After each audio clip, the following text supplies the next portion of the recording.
Assalamualaikum warahmatullahi wabarakatuh. Saya Amelia Rahman dari PBI Nonrek. Di sini izin mempresentasikan tentang aspek perkembangan motorik.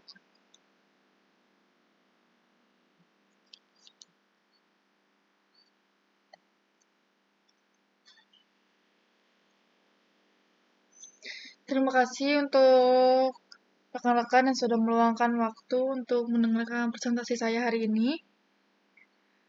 Kita akan berbicara tentang bagaimana gerak tubuh kita berkembang, mulai dari ayunan tangan pertama seorang bayi hingga gerakan kompleks seorang atlet.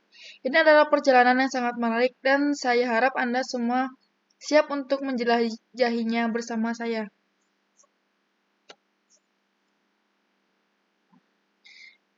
Jadi, apa sih sebenarnya perkembangan motorik? Sederhananya, ini adalah proses perubahan yang terjadi kepada kemampuan kita untuk bergerak seiring bertambahnya usia. Membayangkan dari seorang bayi yang hanya bisa berbaring hingga kita bisa berjalan, berlari, menulis, dan bahkan mengendarai sepeda. Proses ini bukan hanya tentang otot yang menjadi kuat, tetapi juga tentang bagaimana otak, syaraf, dan indera kita bekerja sama untuk menghasilkan setiap gerakan ini adalah sebuah konsentrasi yang luar biasa di dalam tubuh kita.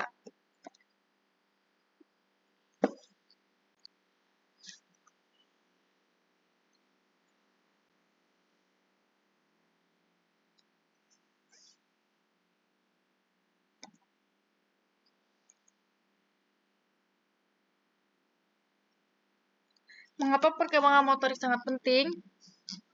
Mungkin ada yang bertanya, memangnya kenapa sih kita harus peduli dengan perkembangan motorik? Nah, jawaban yang sederhana adalah ini fondasi bagi banyak hal yang dalam hidup kita. Bayangkan, tanpa kemampuan motorik yang baik, anak-anak akan kesulitan untuk mandiri. Mereka tidak bisa makan sendiri, berpakaian, atau bahkan bermain. Perkembangan motorik juga membantu pintu bagi eksplorasi lingkungan yang pada akhirnya mempengaruhi perkembangan kognitif mereka. Anak belajar tentang dunia melalui sentuhan, genggaman, dan gerakan.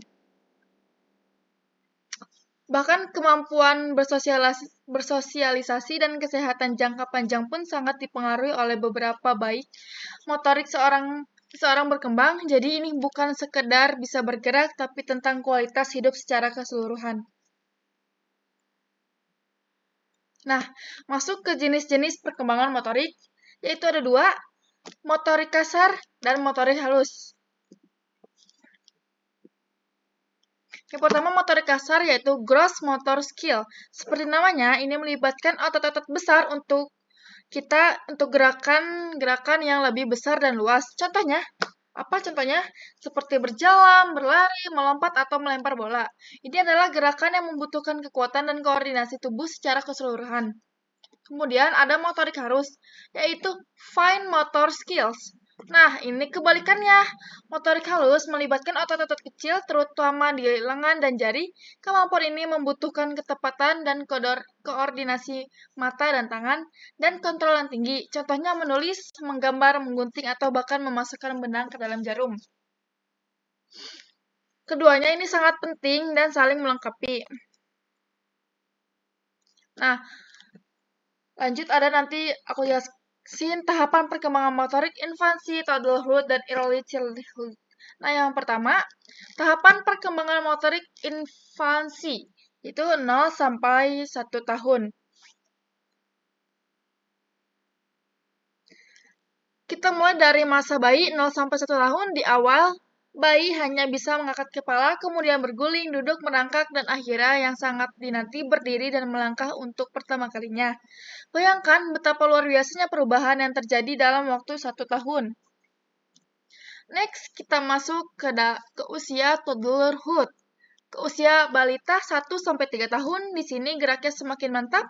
Mereka mulai berlari, melompat, bahkan ada yang sudah biasa mengendarai sepeda roda 3. Motorik halusnya juga berkembang. Mereka mulai menyusun balok, mencoret-coret, dan perlahan belajar makan sendiri. Next, kita lanjut ke tahapan perkembangan motorik early childhood.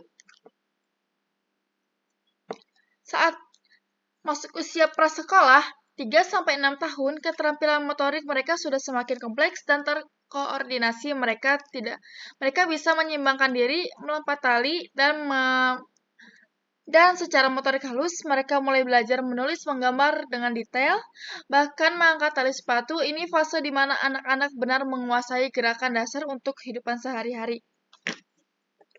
Nah, masuk ke faktor-faktor yang mempengaruhi perkembangan motorik.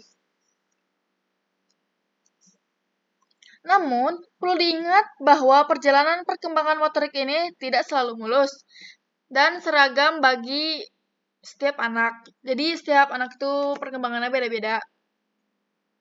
Nah, tentu saja ada faktor genetik ataupun potensi bawaan dari lahir.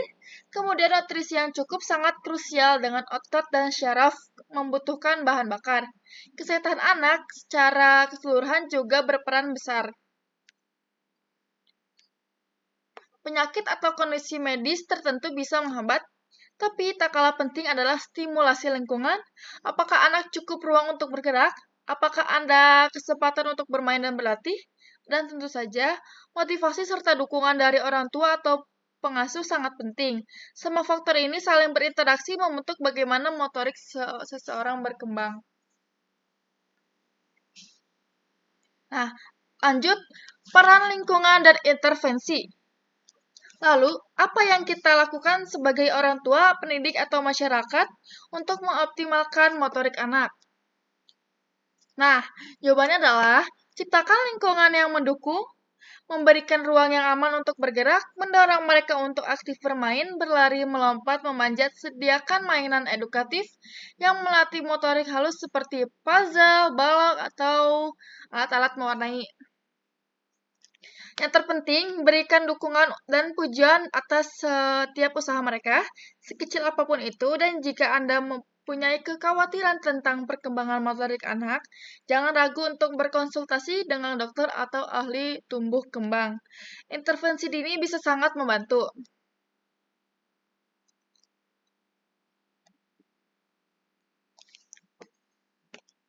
Nah, kesimpulannya adalah perkembangan motorik adalah inti dari tumbuh kembang anak.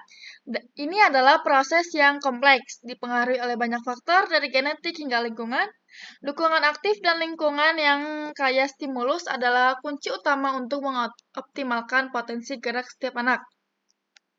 Dan jangan lupakan untuk memantau milestones adalah alat penting untuk mendeteksi dan mengatasi masalah awal. Setiap gerakan, setiap langkah, dan adalah bagian proses dari belajar yang luar biasa. Terima kasih atas waktunya. Saya Amelia Rahman izin menutup presentasi hari ini. Wassalamualaikum warahmatullahi wabarakatuh.